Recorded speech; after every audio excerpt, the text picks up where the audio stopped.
Buenos días queridos alumnos, en este nuevo video vamos a ver el modelo neoliberal en Argentina. El modelo económico neoliberal surgió en el año 1976 y exactamente se llamó modelo rentístico financiero, creado por el ministro de Economía de la dictadura, José Martínez de Hoz.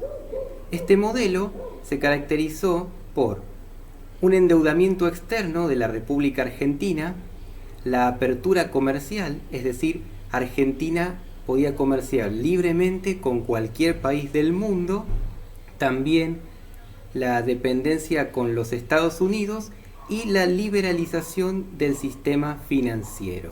Ya en 1989, con la presidencia de Carlos Saúl Menem, el neoliberalismo se reformó y se aplicaron las ideas del Consenso de Washington. El Consenso de Washington fue un conjunto de ideas elaboradas por el economista inglés John Williamson que tenía como objetivo que los países latinoamericanos salieran de las crisis económicas que había en sus estados, es decir, del déficit fiscal que tenían cada uno de ellos. El Consenso de Washington, además, condenaba la intervención del Estado en la economía y condenaba al proteccionismo. Es decir, esta política de aplicar impuestos a todos los bienes que provienen de afuera para fomentar la industria nacional. Algunas medidas del Consenso de Washington se relacionaron con las liberalizaciones de 4 factores. El primero de ellos es el comercio.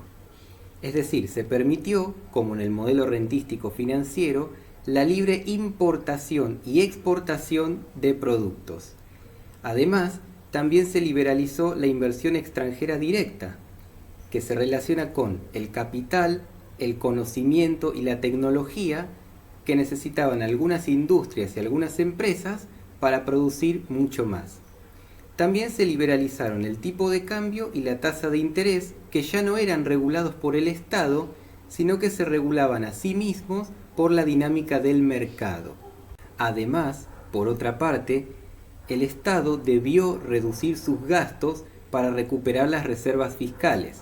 Entonces, otra de las medidas del Consenso de Washington es la disminución del gasto público. Para aumentar la recaudación por parte del Estado, se produjo una reforma impositiva, es decir, se aumentaron también los impuestos. Por último, una de las medidas más destacadas del Consenso de Washington fue la privatización de empresas.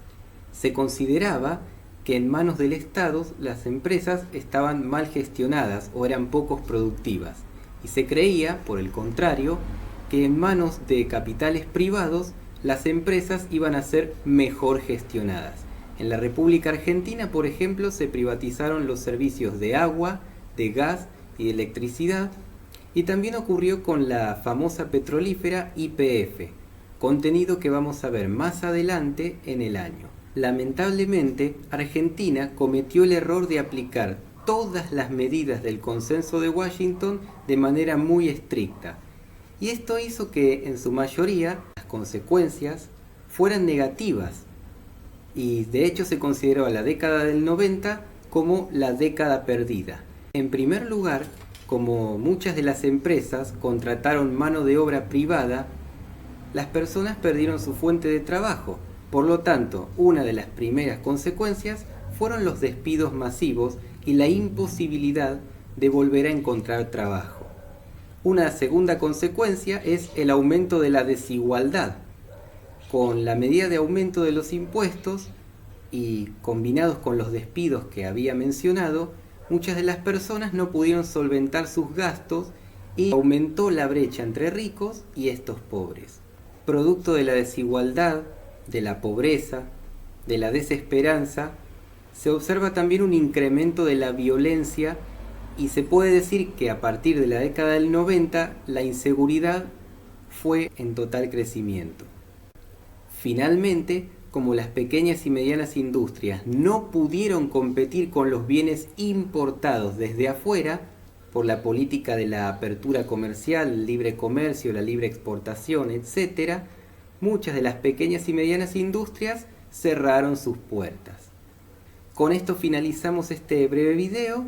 Cualquier duda pueden consultarme a mi correo electrónico, mi WhatsApp y también en el Classroom. Un saludo muy grande.